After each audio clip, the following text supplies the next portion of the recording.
and Larry Marks. I recognize him in the back as a former president of the OPC and also on the board of the foundation. We give scholarships to college students who wish to become foreign correspondents. So if there are any college students who are interested in becoming foreign correspondents, our deadline for application is December 1st. So with no further ado,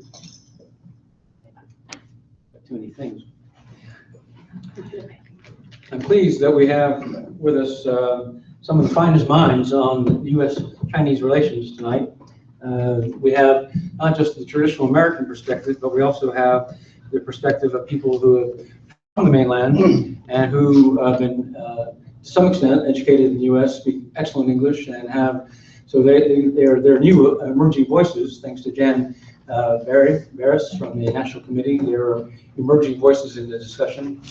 I also should thank the ChinaFile for co-sponsoring this, ChinaFile arm of the Asia Society, and Rebecca Fannon's Silicon Dragon. All these organizations teamed up to help us create this event tonight. So we have, starting on my left, Wei-Ping Wu, a professor at Columbia, recently moved from an expert on Chinese universities and on the infrastructure of how ideas flow and how they're developed in Chinese cities. Of course, Orville Schell, the man who needs no introduction, has been following China since 1970. He got there long before that. Really. At some point, we don't want to acknowledge how long we've been doing this. And then Wu Zhou, who's co-editor of this book, I must show you. This book, she's a professor at Vassar, and this book, China as an Innovation Nation, is just out. And this is the most ambitious effort I've ever seen to understand the different technologies, different sectors, different industries in China as they're seeking to modernize and achieve parity with what goes on in the West. So this is a little bit pricey, but it really... 30% discount out there flyer. And of course, Orville's most recent book is Wealth and Power, which came out last year. How many, this is your 10th book? All right, so I like the John Fairbank comment. We almost acknowledge our ignorance. In the final analysis, we must acknowledge our ignorance about the vast complexity of what goes on in China. So, but before we begin our discussion really about our subject tonight, China as an innovation nation, we just have to address the 800-pound gorilla in the room, which is the election of Donald Trump. We'll do this quickly and move on, but we just need to say something about it. Orville, you're our guru, you are our leader here. Well, I'm just, if you thought you were lost as to how to interpret China, I think you can put that to the 10th power about our own country these days. Never will the White House have seen such a toxic quotient of vanity as when Donald Trump and his hair move in. But on the other hand, I have to say, I think the model is Rodrigo Duterte in the Philippines. And it's sort of a new thugocracy. But the virtue of a thug is they move in unpredictable ways. And they break up old paradigms. Sometimes they wreck the furniture and the whole building. But sometimes they can manage to do very surprising things. So I'm ready to be both surprised and horrified. Wei-Ping, do you have a comment? I would agree, but I also would think there's a book called, I think, Shadow Government or Shadow Governance. There's a huge bureaucracy that is also really established, and that's going to be quite difficult to change, and the inertia. So I'm hoping that would play into the picture. You all may have heard that his kids were being walked through the West Wing the other day, and one of the sons asked, well, how many of these people, there are thousands in the West Wing, will be staying on during the next administration? And his guide said 0.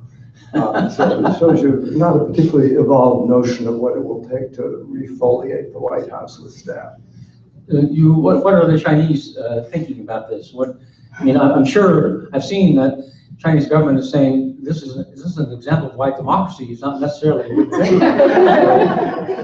I think I have to say the Chinese are fascinated by the election, and there's a lot of attention. There's lots of discussion regarding this election, the entire process actually. So I'm sure some people are particularly disappointed with this model of democracy. But I think there is also this idea in China, rightly or wrongly, since we don't know what Donald Trump's going to do.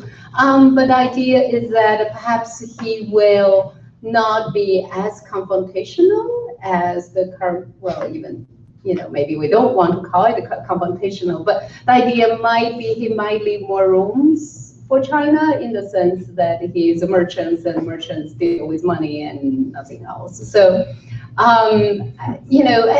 there is this sense about what people might know what Hillary is going to do, because Hillary would be more or less does what Obama did. So that was sort of sense.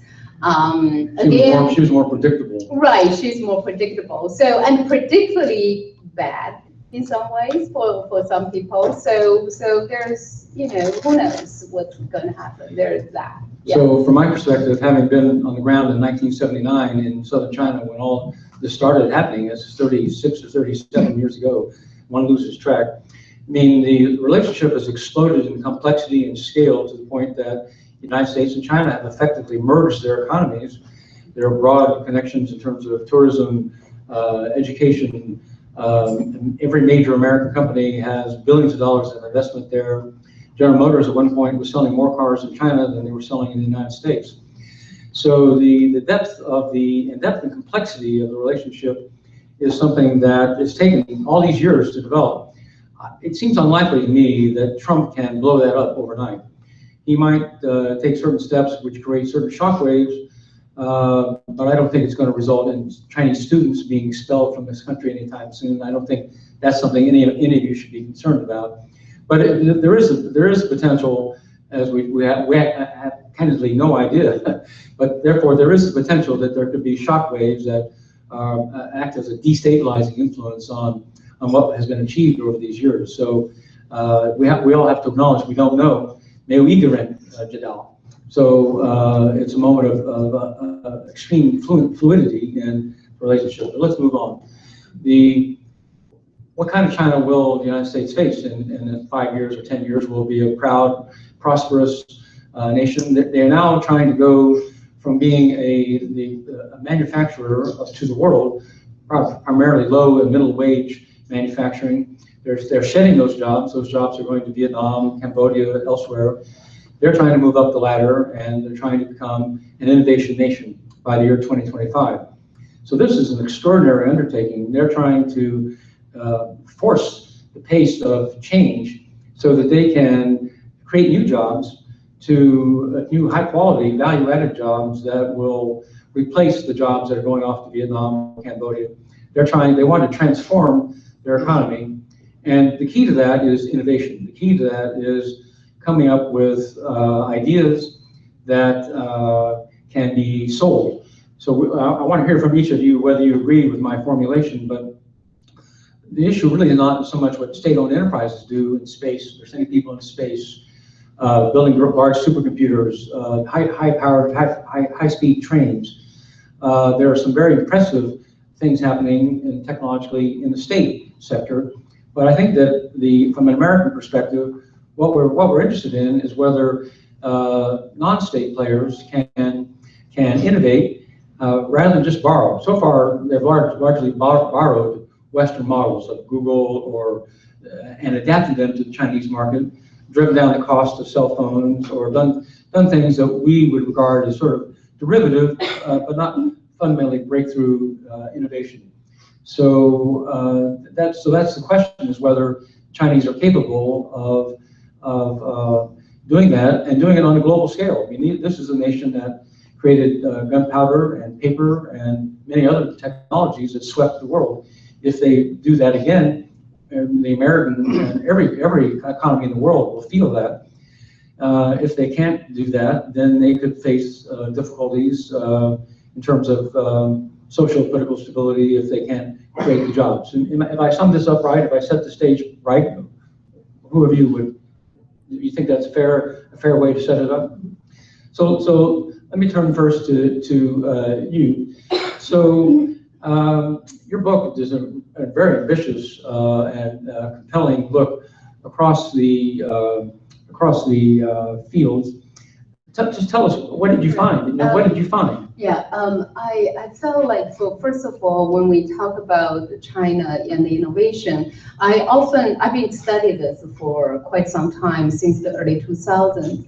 And I felt like always we're like the blind people feeling an elephant, right? So everybody got a piece of it, and then they start making conclusions. So in this book, what I really trying to do is finding more blind people, maybe not blind people. So finding more experts, and for each of them have in-depth look of a particular industry. And then we can put these experts in conversation, and me as editor with others, to really go through each of the industry to understand its history, understand its evolution, understand the nature of innovation. We have one of our chapters author, Professor Rachel Liu here, and she is expert on high-speed rail. She did the high-speed rail study. So by putting them together, I think I started to really get a sense of what is China's potential and its problems for innovation. So I think your stage is said really right, that yes, China is at the stage that is really, really important for China to move its economy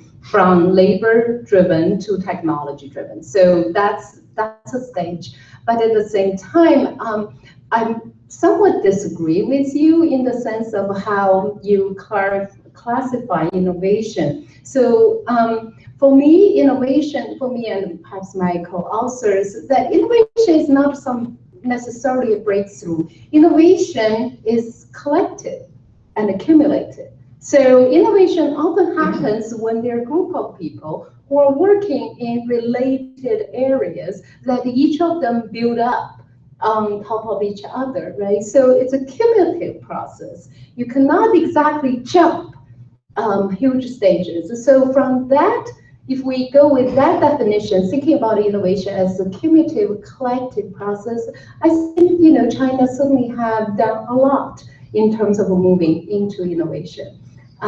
Yeah, I do have some small flyers sort of summarize some of the things. I'll just put it aside there.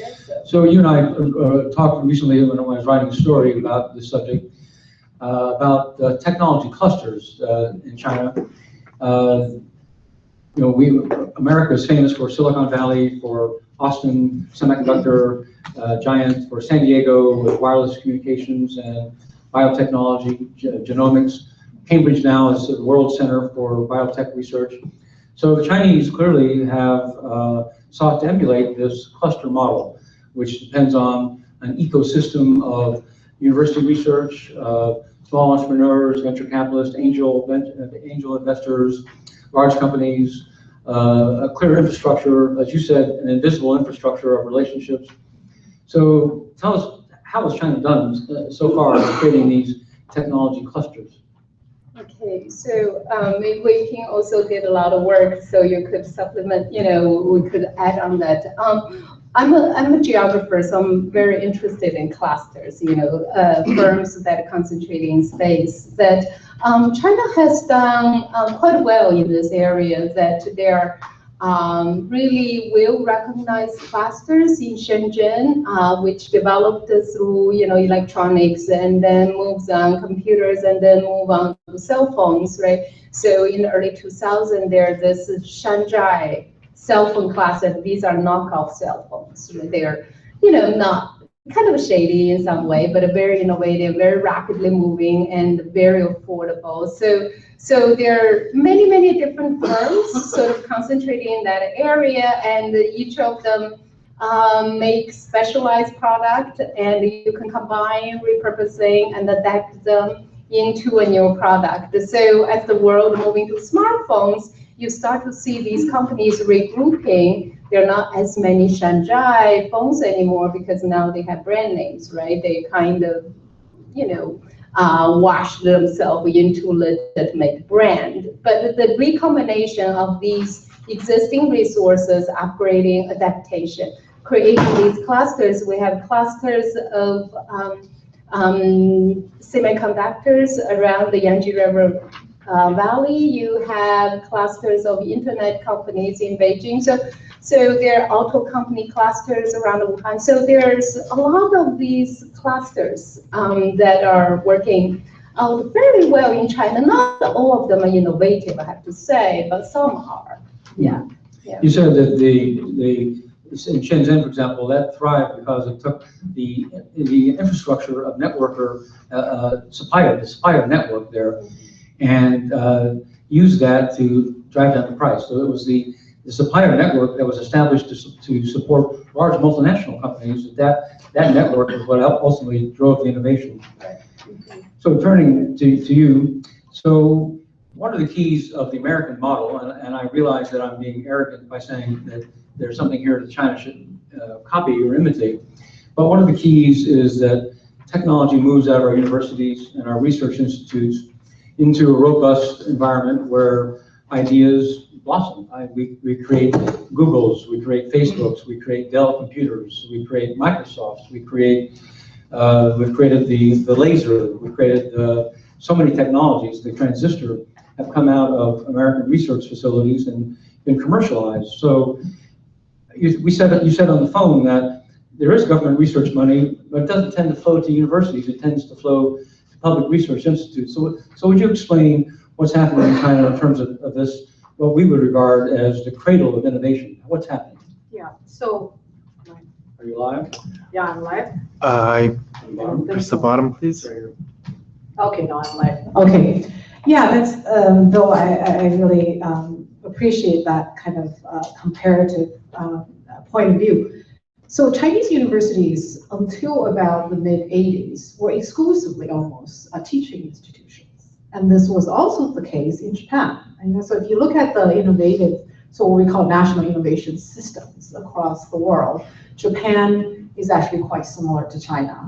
And US might be quite similar to Germany and some other European countries, in which higher education is both the cradle of knowledge as well as the creation of new knowledge, as well as dissemination of knowledge. So higher education only became, gravitated towards research or research-centered until the reform period, and even not quite in the 80s, more the 90s. And so it's a very new undertaking for universities to focus on that. So in that vacuum, the public research institutes, as many of you know, the Science Academy, the Social Science Academy, have always been the more central players in the innovation system.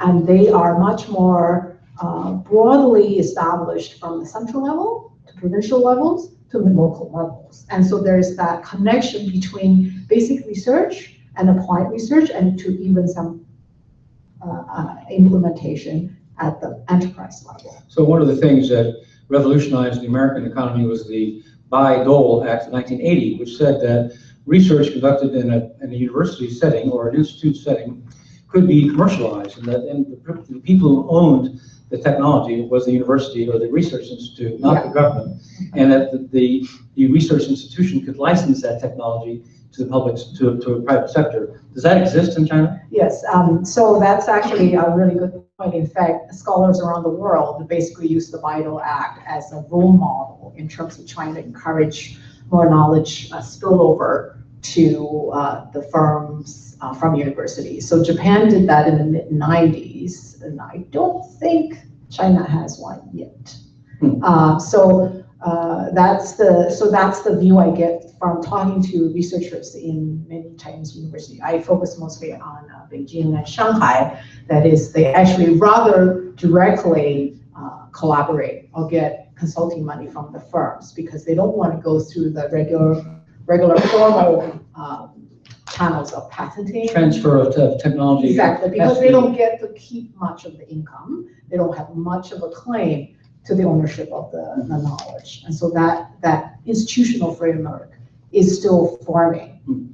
And the other piece of the American framework is the patent system and the controls of intellectual property, which are relatively clear, not perfectly clear by any means, but that if you have an idea and you come out and try to commercialize it, it's clear that you are going to take part in the gains, the commercial gains that are derived. Patent law has made some tremendous progress in China in recent years. Is it where it needs to be? I mean, is it to the point where it can support a proliferation of new ideas? Also, so, Joey basically talked a little bit about it earlier. The China's technology and innovation trajectory has been more of a adaptation, and now, as you said earlier, switching more towards innovation. And I think, so the enforcement of IPR, intellectual property rights, can be actually a hindrance for countries and regimes that are going through adaptation. And hence, it's only more recently you see the rapid growth of patent applications in China. In fact, there's huge growth. It's annual 5% to 6%. Has a lot to do with more state, encouragement, incentive, subsidy program for patent, and much more firms are now applying for patents, domestic, not so much international. And also the presence of foreign direct investment also encourages domestic firms to do so. Well, it used to be that we said that the absence of patent law in China meant that there was no reason to come up with a new idea because it could be copied immediately and in effect stolen, and other people could copy you immediately. Has that changed? Have the new patent laws, the new patent courts, has that changed the calculus? Is it now possible to come up with a new idea and to control the idea, to make money from the idea? I mean, it is possible in a sense, but I think it's still not the same level of enforcement through the legal channels. What you see more as administrative channels of patent enforcement through complaints to local offices of state patent law. And so what we're seeing here is sort of a race to the bottom, that who goes first. And so certainly it's not to the extent that we see in the United States. If I may, I just want to add a couple more points here that the increasing application for patents, a lot of it has to do with Chinese firms now increasingly dealing with overseas companies. Either they have to sell overseas or they have been working with partners that are overseas. So here, the international patent law get into the way, so you start to have to do some patent. So that sort of a globalization of Chinese firms may have to do with that. But the point is that whether if you don't have patent, will your idea be stolen by someone else? I think it is not always easy to steal someone's ideas because there's a barrier, right? It depends on what industry you're talking about. You may have this wonderful idea to build a high-speed rail, but can you really easily steal them, right? You need a lot of other associated sectors. Like, so for one thing that university and business collaboration in China happens through institutional channels, right? And I'm sorry I'm going because Professor Rachel Liu is here. I'm going back to high-speed rail. She reminded me that, you have universities that are dedicated for railroad industry. And then you have ministry or corporations of railroad. So they already have these channels, which almost no one outside of the system could get in. So it's not through the patent system. It's through sort of at least in some sectors, through the established institutional. Cost of entry. Right, exactly. Yeah. So I'm delighted to have you in hitting clean up here in this position. I can think no one I'd rather be able to analyze all this and to put it in a long-term perspective. We've talked often about the China model. We know that they achieved tremendous gains, industrial gains, super highways, skyscrapers, airports, hard infrastructure has been factories, steel mills, everything. There's been an explosion and one model did that. Can the model that they have today, one that seems to be re-centralizing power in the hands of state-owned enterprises? At one point during the 90s, during Zhurongji era, Pete McGarty was here, we thought that the Chinese would allow the state-owned enterprises to drift into the night and that they would be replaced or greatly reduced. But now 80% of the economy now, again, is state-owned enterprises. Is that about the right number? Sounds a little high. No. What's the right I number? think it's about half, isn't it? Yeah. Is it 50? 30 Is state-owned enterprises, really? There are only about 800 big ones.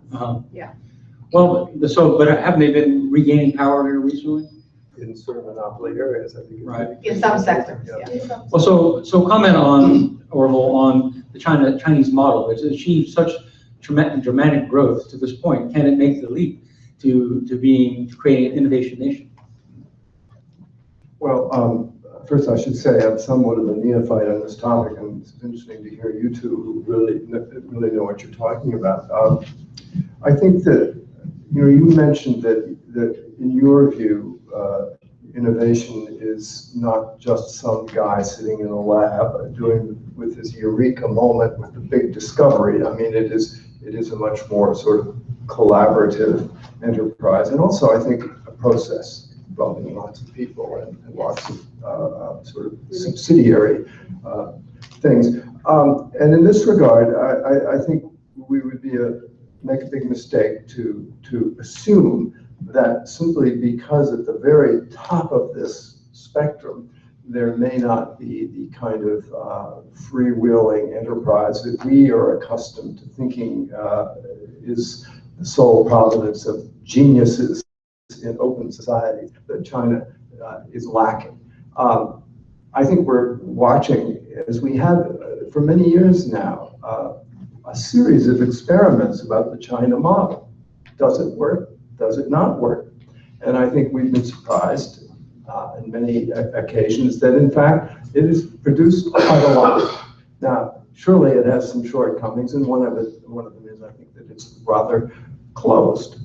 It doesn't allow people to have the kind of freedom that we are accustomed to having in a Western society. But let me pose a somewhat sort of heretical thought here.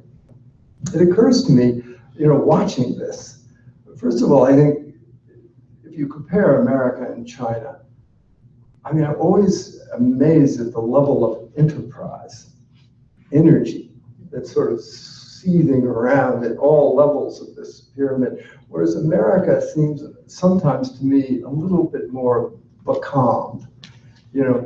People are, I don't know, at the top level, yes, they're incredibly energetic, innovative, and sort of creative. But you get down into the middle, lower reaches, it's another question. So I think these things have to all be factored in. But here's the heretical thought. Sometimes when I'm in China, I'm sure you two would share this sentiment, it's incredibly frustrating. The system is so bollocksed up. There's so many impediments, so much bureaucratic, so many bureaucratic hurdles. I wonder if in some sort of cryptic Darwinian way, remember what Darwin was all about. It's the survival of the fittest. It's struggle. And those people who learn how to get through the system and don't get eaten by something bigger, stronger, and more powerful, they evolve, they survive. And I sometimes wonder as I go around China that it's so easy in America. If you want to do something, nobody's going to block you out of their taxes, and the Republicans scream and yell about too much government. But frankly speaking, there's nothing in your way if you have energy, enterprise, and you can get a little capital. In China, not the case. So I wonder if the power of Chinese ingenuity and innovation doesn't, in some weird way, come from the fact that the party makes it so damn hard. And only people who really persevere, really struggle. And when they succeed, that's quite an accomplishment. So that thought, I think, is certainly a strange one, but it may have some merit. Jack Ma at Alibaba, for example. Well, he just is a very tenacious person. I think he kind of worked, he had things thrown in his way, but he isn't the worst of it. But I do think, it's a different kind of proposition. And I think we may be surprised how far China can get, even though it is not as open a society. It doesn't sort of revel in its own individualism and its own sort of infinite freedom. how far it can get. So this is why I felt like you have to look at different sector, because what you described, they're so hard. It's so hard, it cannot be successful, which we actually find a lot of cases. So like for, when Bill, you talk about Chinese model, this sort of a top-down model, it succeeded, I think, in the highly concentrated, like high-speed rail sector, but it fell really miserably in automobile and in semiconductor industry. Same model, same idea. So it's not as if that Chinese model would be successful every time.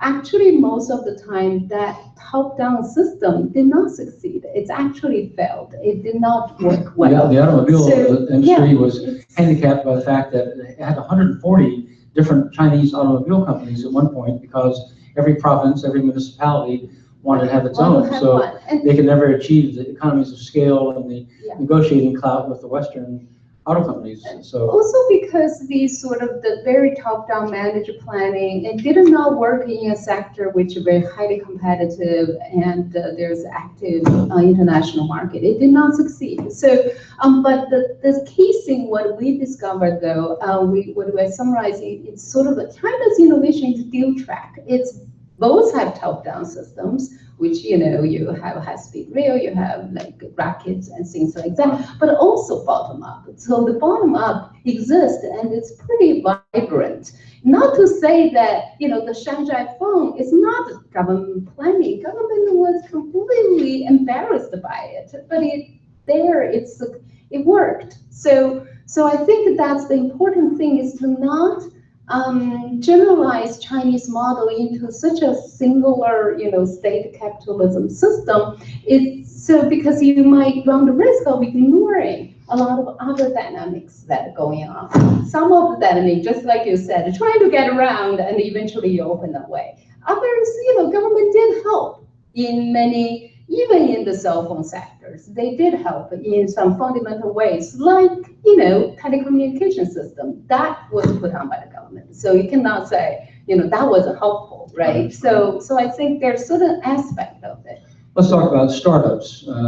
We saw in the New York Times in Hangzhou, the municipal government is funding hundreds of startups in that area, and capital is certainly flowing. There's a venture capital industry.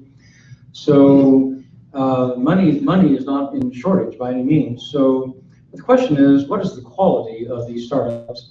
What is the failure rate? How are they going to be able to scale? Are they going to be able to be truly commercially viable, or are they merely going to consume government funds until the funds run out? Any comments on that? Startups here are not that Right. well, sort of nurtured in that sense, and 1 out of 10 succeeds. It's a Probably right. very low success rate anywhere for startups. So I don't think China's going to be any different. In fact, if I look at universities, they play a lot of important role in being the incubators for their graduates, for building science parks. In that way, actually, there's better infrastructure in some of the Chinese cities, especially large ones. So Hangzhou, you have Zhejiang University, which is a key player. So, the clusters form in different ways. What Zhou Yu described of some of the semiconductors and the electronic appliances tend to be what we call Marshallian clusters. It's multiple small firms and with network of supply.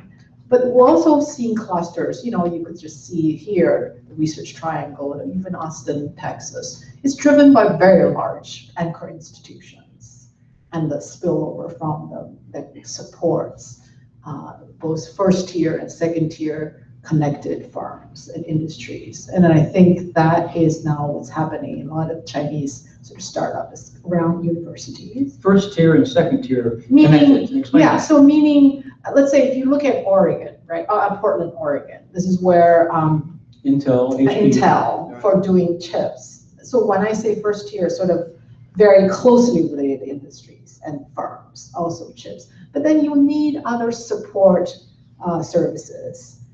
software or so on. So they're not directly in that particular sector, but they are the business supporters. Same if you go to San Diego, it's the same thing, telecommunications and biotech, the major research institutions. Then you have other firms that are sort of basic types of industrial firms that supply to the biotechnology. So when you cluster, you don't just attract firms of similar type. You also Different attract, ranges, different levels, right? exactly. I got it. So that, to me, it is sort of quite an interesting happening in Chinese cities, that these startups, spun out of large universities, research, sort of what they call the world-class universities. China has this program called world-class university. There are about 40 universities that are receiving much more funding in doing research, and a lot of them have science parks around them.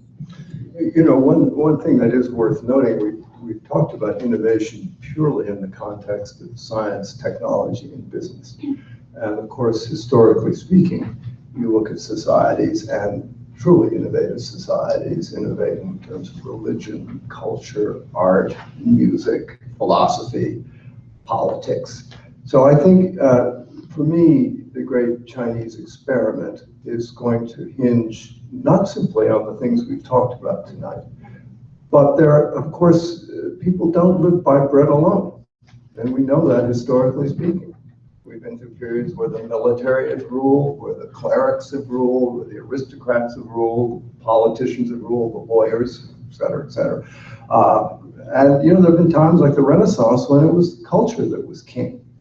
So I think here we have to sort of do an essay of China. And I think here, if we expand the discussion out of it and look at other areas, we find a significantly different state of impoverishment in terms of innovation. And how that will affect business, it's very hard to say. But I do think that this is a kind of an ecology. An ecosystem. Yes, and one realm feeds the other in ways that are very ineffable, very hard to actually sort of quantify and measure by metrics. So we should think more widely. What's going on in historical innovation? Well, it's not such a great world right now, I agree with you. I think there's a lot of restrictions, and more importantly, there's a lot more uncertain restrictions. You don't really know where the restriction going to be, and this year is different from next year. But I do think that when we there's one thing you look at the newspaper, what they have to say, and there's quite another thing which I learned by doing research on the ground. That quite another thing when you talk to people who actually engage in cultural production, right? Scholars who rewrite history, and people who are writing various cultural products, the TV play, most of it probably terrible, but once in a while there were some really bright star emerges, not in terms of performance, but really interesting art form. So despite, I think, the political environment, I do think there are a lot of people quite active in engaging global exchange and coming up with their ideas. Whether or not they can be expressed openly, they're there. So this is, maybe more optimistic way, but I do think people are working, experimenting in many cultural forms, from dance to play, and you see that actually getting a lot more attention in China, the new form of experimental art. Yeah, So coming back to the startups, what do you think about the quality of startups in business? I'm sorry to go back to business, wrenching, readjusting. Yes. So are they going to make it? I think, some will, some will not. Just like Wei-Ping said, 10%, 10% of them make it. It's hard to say. The thing what Chinese government do is to make sure the startup don't die as easily. You got to reduce the rent. You can hire student with nothing. So in some way that you could sort of survive for a while, right? But whether you can develop it really depends on the market. But the other startup I also see happening, which probably more promising, is the startup coming from existing companies like Alibaba, for example, right? Alibaba has their own employee startup businesses that relate to Alibaba. I think Alipay, which is like PayPal kind of thing, was a spill off from Alibaba, right? So, and then there are people who spill off from there. So it's, startup has their own ecosystem as well.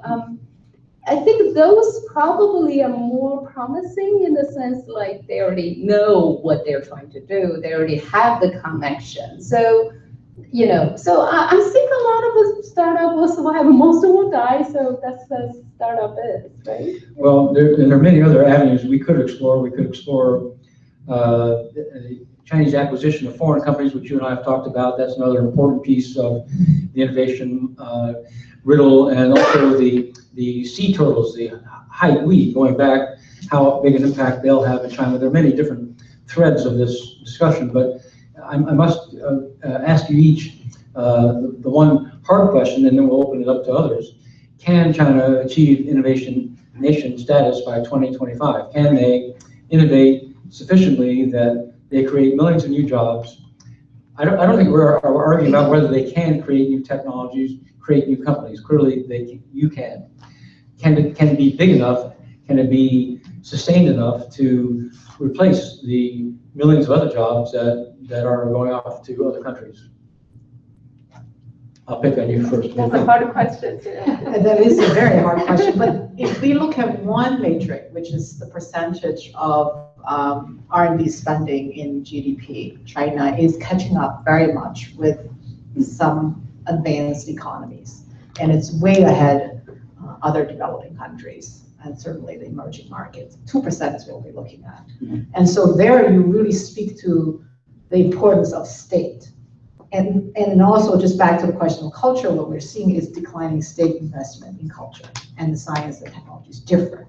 And so it's really hard to predict whether the investment is actually going to create more employment. I mean, we know here it's the same story. Driverless cars and all of these technologies are going to replace more and more people. And so in a sense, should we think about China's innovation as a way to go to high tech and then replacing the large number of people who require jobs?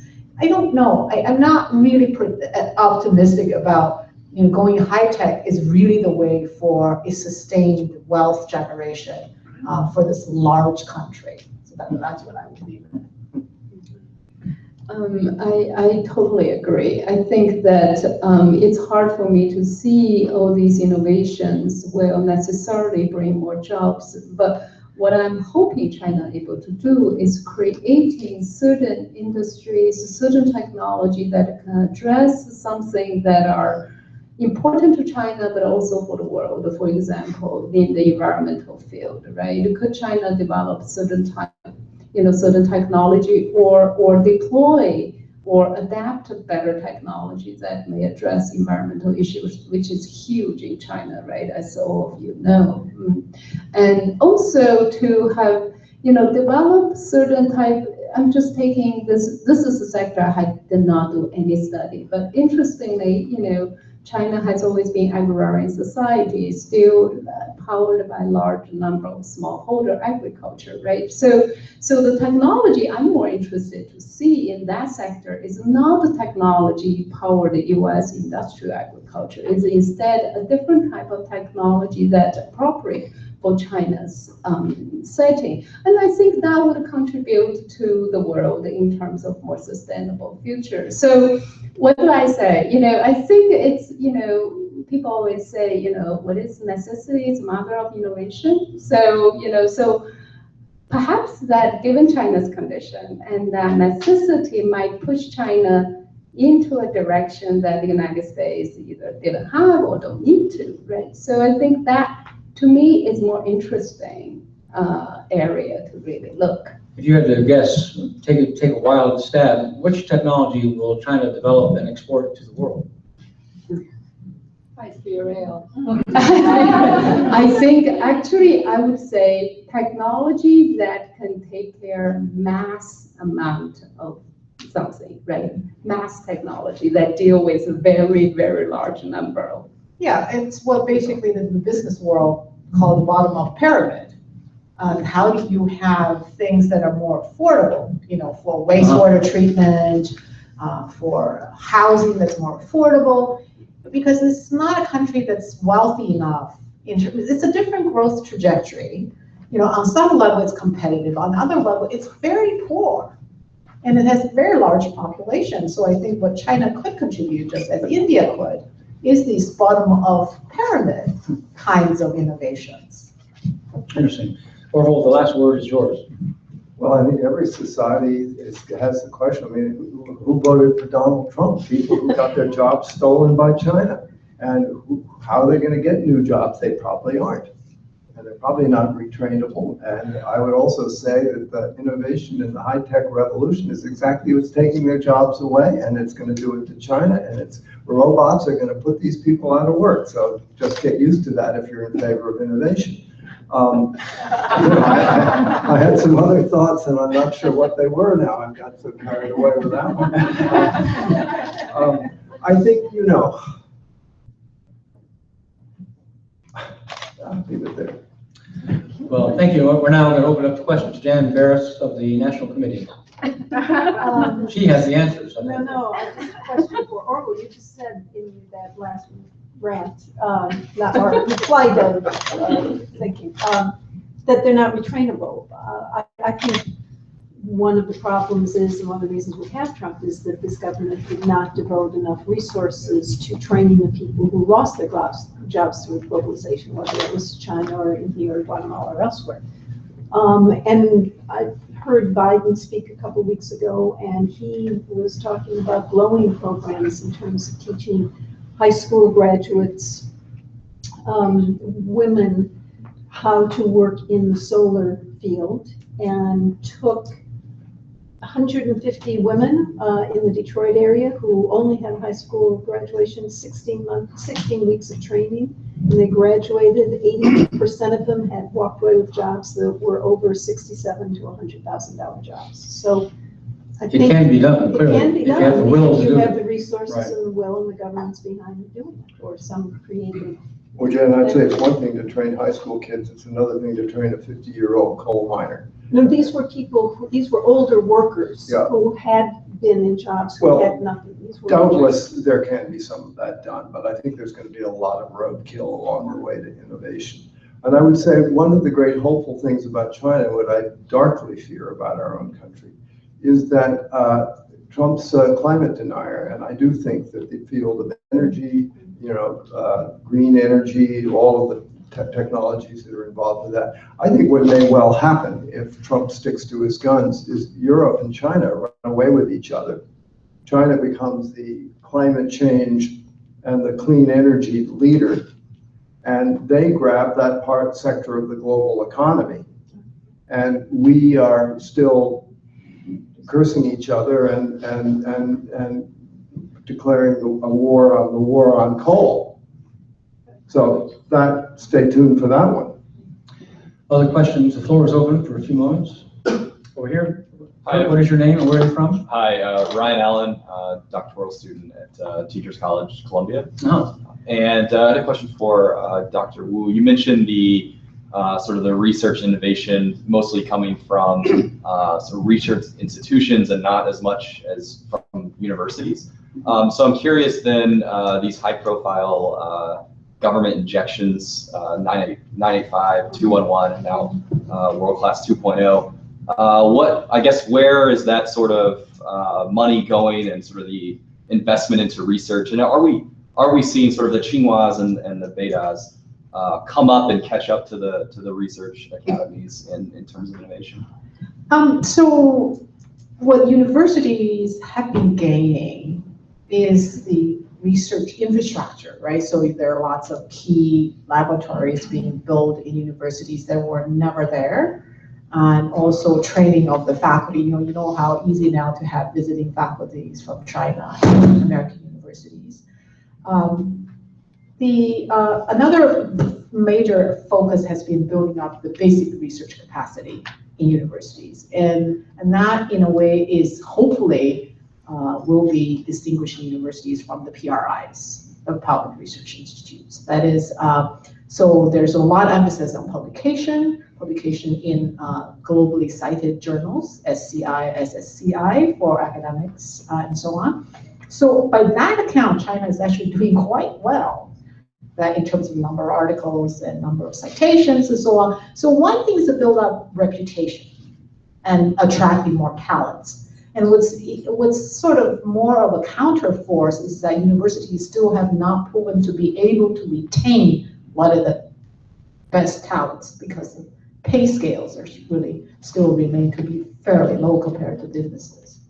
So it's really a long-term growth trajectory we're looking at for universities. So overall, in the Chinese research, is it going into applied or basic? Where is the biggest push being made? Well, the biggest push, of course, is towards basic research. But overall, if you look at R&D spending, basic research is less than 20%. 70%, 60 or so to in process and product development. Applied research is the rest. But for universities, basic research is a big component. And if you look at across PRIs, universities, and enterprises, universities are the biggest player in basic research. Basic research is the pursuit of new knowledge, the pursuit of new insights about the nature of matter or the nature of space, I mean, as opposed to taking a product and trying to tweak it or develop a technology. So that's what the scientists are consider the true pursuit of new knowledge. And you can only see the benefits of basic research perhaps down 30 years or 50 years, you know, right. If you think of, you know, some of the fundamental changes we have seen, right? 1, 2, 1, 2, 3, 4. I see 4 right here. What is your name, please? My name is Li Fanyu. I'm a graduate student at New York University.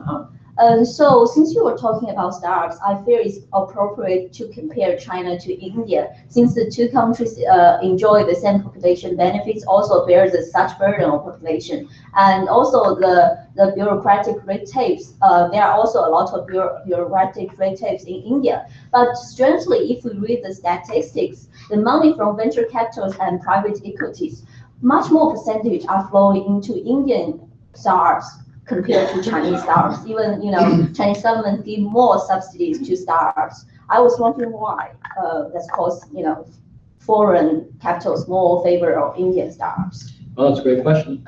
I think there is a fairly easy to answer here because the way India startup has been working, well, A is language. It's much easier to work with Indian companies than with Chinese companies. And many of the Indian startups are tapped into the software outsourcing industry. So the market is here. So it's very easy for investor, okay, I know where the market is, and then I can speak to these Indian entrepreneurs. So that pipeline is fairly easy to go. So, however, I would challenge your stats. Yes, for foreign investors, it's easier to work with Indian startups. However, the Chinese startup capital now is no longer dominated by foreign companies.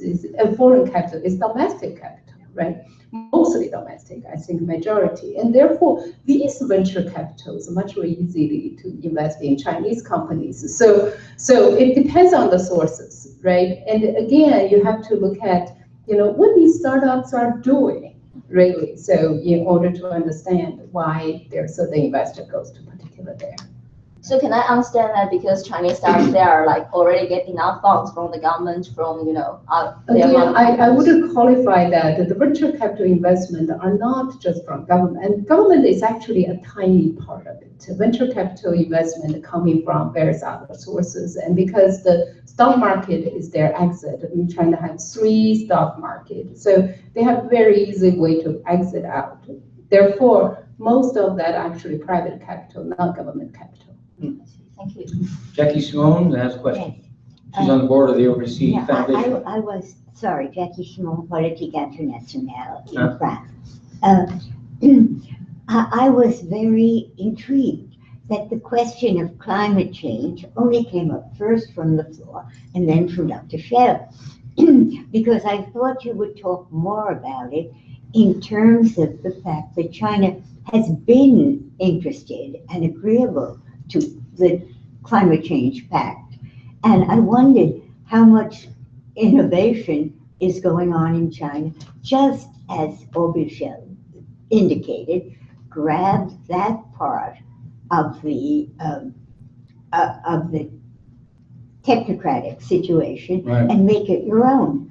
I didn't hear about Is that. there genuine innovation occurring in the environmental space in China? There's 2 chapters in the book, I'm sorry, one on wind and one on solar. So I just, yes, it's huge amount of technology push. China has the most investment in solar and wind, right? And also, yeah, solar in terms of production, essentially it's a dominating supplier globally.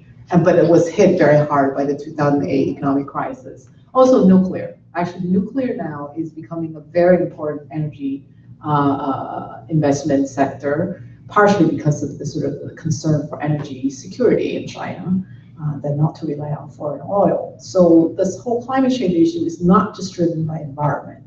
A lot of it is security concerns in the energy sector. But I think where China has really excelled is not so much in new technologies, but it's in adapting existing technologies and scaling up. But this is really important. If you're looking at sort of the macro innovation of the whole energy sector, these things really count. And I think here, I mean, it's an amazing story. 10 years ago, you know, when I first got interested in this topic, Chinese were just saying, oh, you know, you're just out to limit our development. You want to blame us for climate change. You want us to cooperate and do 50-50 and cut back just like you. No way. You know, you set up a fund, you subsidize us, and maybe we'll do it. We've seen a tectonic change in the last few years. And it happens to be one of the more hopeful parts of the U.S. China relationship up until November 8th. What will happen hereafter, God only knows. That's why I think Obama has been so patient with the Donald, sitting in the White House and talking to him, because I think there are a couple of things he really worries about. One of them is climate change. If he could possibly convince Donald Trump to just lighten up a little and wait, that would be an incredible gift to the world and keep the relationship with China going on this front, rather than us vacating the premises. One question in the back. Okay, I'll recognize you, Rachel. Okay, thank you. I guess my question is probably to all of you. It's really, you already started touch upon the elephant in the room, but I don't think you get a chance to really elaborate. I really want to hear, you know, in light of what's happening, and you're looking at innovation and the impact in the working class in the United States, or the poor, the social benefit, whatever, and also the cultural sort of platform we have created so far. If you go back, which I often do, who you know, I often advise to Chinese government, my main copy usually is what you don't do. What American did wrong, what European did wrong, so we're not doing this in China. If you're going to China now or next month, your advice, say, this is what happened. You know, we are great innovators here in America, the cloud, the wireless, everything, all the technology. And now we feel like our working class people feel left behind. If you are in the Midwest, great priors, the Wi-Fi does not help you to get rain on your crops. And similarly, in China, there's millions of people. They are still mainly farmers and agriculture. So what is your advice? How do you connect? This is something I actually have done a lot of research on. Where we have failed is in our community colleges and our vocational colleges in creating programming that's affordable, that's relevant to and directly connected to the opportunities that are available in private industry. So we had an explosion of private universities in this country that racked up $1 trillion in debt. It was a spectacular failure.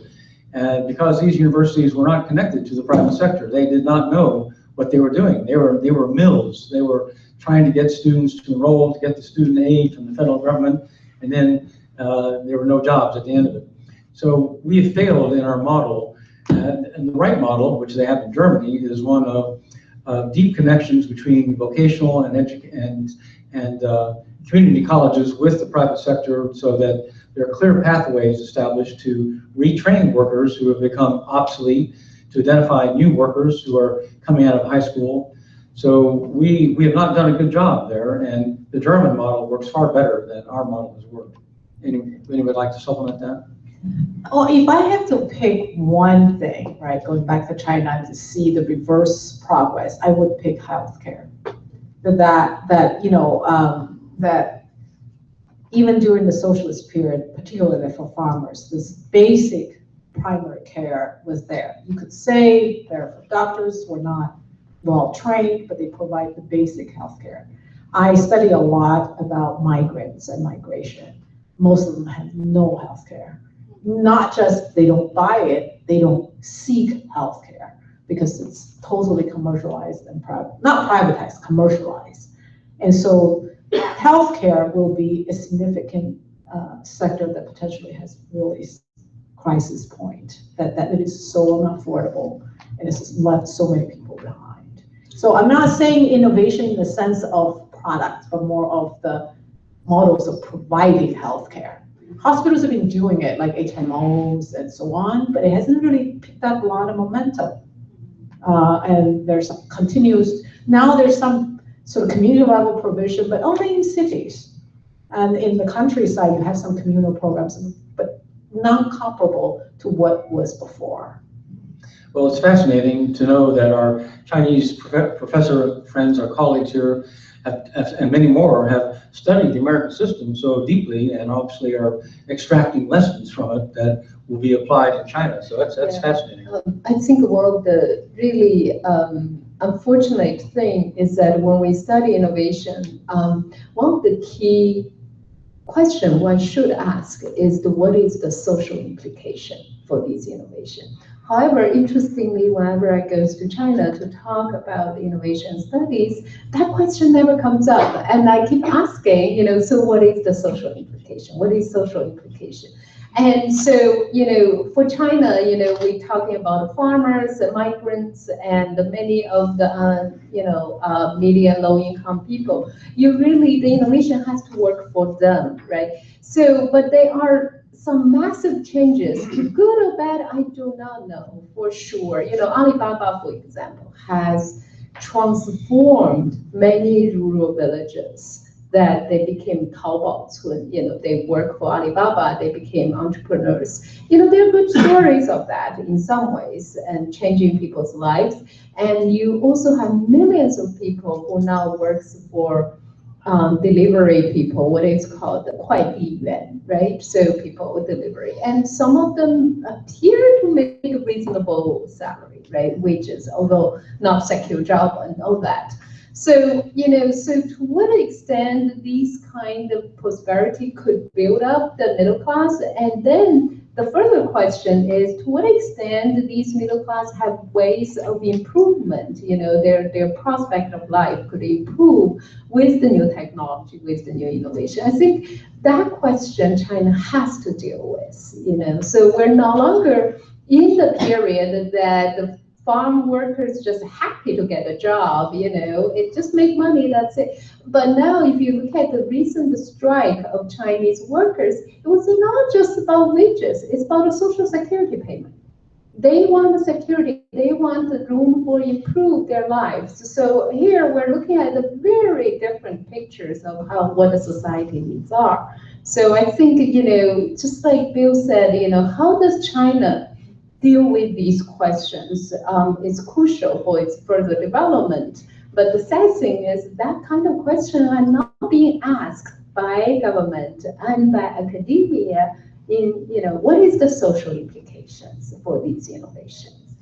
Well, this has been a fascinating discussion. Thank you, Orville, Wei Ping, for bringing your expertise. I have a feeling that these subjects will be discussed in greater depth for many years to come. So I think this is just the beginning of this discussion.